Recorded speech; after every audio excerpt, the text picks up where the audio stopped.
SCP, which stands for Secure, Contain, Protect, refers to a fictional organization and a collection of various anomalous objects, entities, and phenomena in a collaborative writing project known as the SCP Foundation. These objects, entities, and phenomena are referred to as SCPs. While SCPs can take many forms, SCP monsters are some of the most prominent. These monsters can range from humanoid creatures with abnormal abilities or appearances to more abstract or unpredictable phenomena.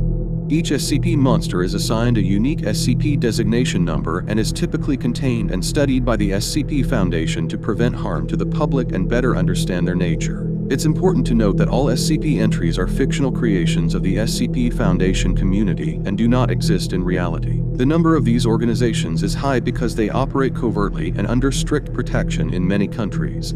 So far, over 5,000 types of SCP have been discovered and classified within the organization. The employees of this organization include the following, which you need to know for studying SCPs: researchers, who study SCPs and include scientists from various fields; mobile task force, armed and professional agents who are prepared and trained for any event; also, supervisors and individuals who are responsible for the constant care of SCPs are part of this group. Class D personnel, prisoners with a definite death sentence or life imprisonment, who have no family, are collected from around the world and transferred to the organization. They are used for experiments on SCP behavior and, in general, for any dangerous activity that the organization does not want to risk its own personnel for. They are referred to as Class D personnel or the D class. Office Council, consisting of 13 unidentified individuals who are the heads and primary powers of the organization and oversee its activities. The subdivisions of this group are responsible for the organization's base facilities. The classification of SCPs is based on their level of difficulty in containment and maintenance. One safe. These SCPs are anomalies that can be easily contained and maintained with peace of mind. This is because the Foundation has conducted sufficient research on the SCP and it does not require significant resources to restrict it or require specific and intentional activation or stimulation of the anomaly. However, classifying an SCP as safe does not mean that working with it or activating it is without danger. 2. Euclid. This category requires special conditions for their containment and should not be approached by humans under normal circumstances. Usually, this is because SCP is not fully understood or inherently unpredictable and may have the ability to act or think on its own.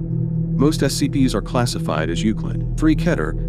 SCP entities that are constantly or reliably uncontrollable often require extensive and complex containment methods. The Foundation, often due to a lack of proper understanding of the anomaly or the absence of suitable technology to contain or counter it, cannot effectively utilize these SCPs. Keter SCP does not necessarily mean the SCP is dangerous, but rather that its containment is highly difficult or costly. 4. Thaumiel. These SCPs are classified as belonging to the Thaumiel series and assist the organization in controlled conditions, for example, for the containment or neutralization of other SCPs. 5. Explained.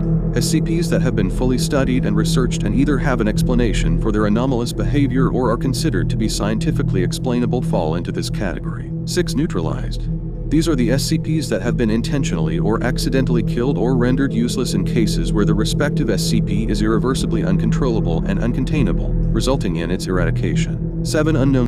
These have undefined and distinctive abilities, and due to their unverifiability and unclassifiability in other categories, they are categorized here. 8. Apollyon. They have immense destructive power and can bring about an apocalypse, but they are highly intelligent and will not take action unless there is a reason for it.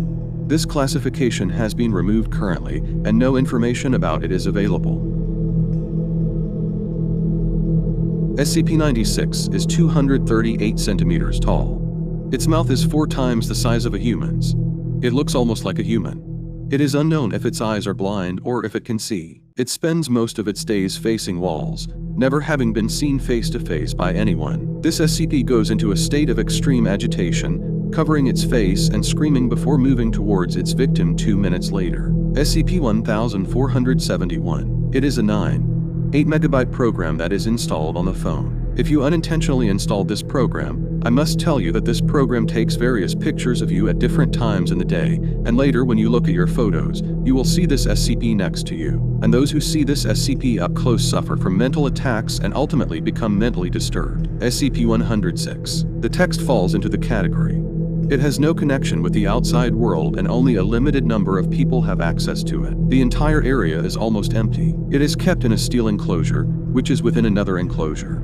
Like an elderly person, it is not very fast, but it still has its taste. If it touches anything, the object immediately deteriorates and decays. This decay lasts for up to 1 hour before it turns into fire. If someone is inside that enclosure, no one will come to help them, and everyone will wait for SCP to decide whether to free the victim or not. SCP-173. Similar to a human, the Euclid-like entity has a height of nearly 3 meters and is made of concrete and steel bars. It is under strict supervision. If you stare at it directly, it cannot move.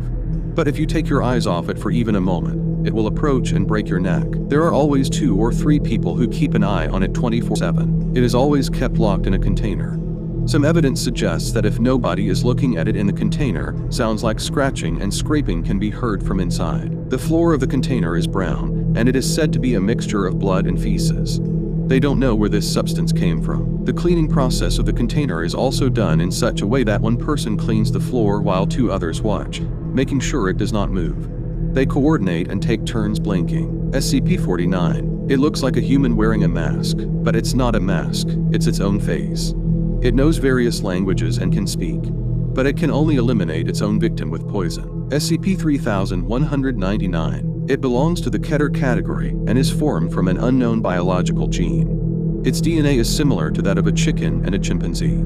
It has a height of 290 cm and weighs 750 kg. It has been sampled and tested by various animals and humans. To prevent extinction, it lays eggs and places them in the bodies of its prey. SCP-682. Apart from Keter class, the authorities of this organization tried to eliminate it but failed. They even used other SCPs to destroy it, but they could only harm it because this SCP is very powerful. It resembles a crocodile and is kept in a very large area of 50 square kilometers, completely isolated.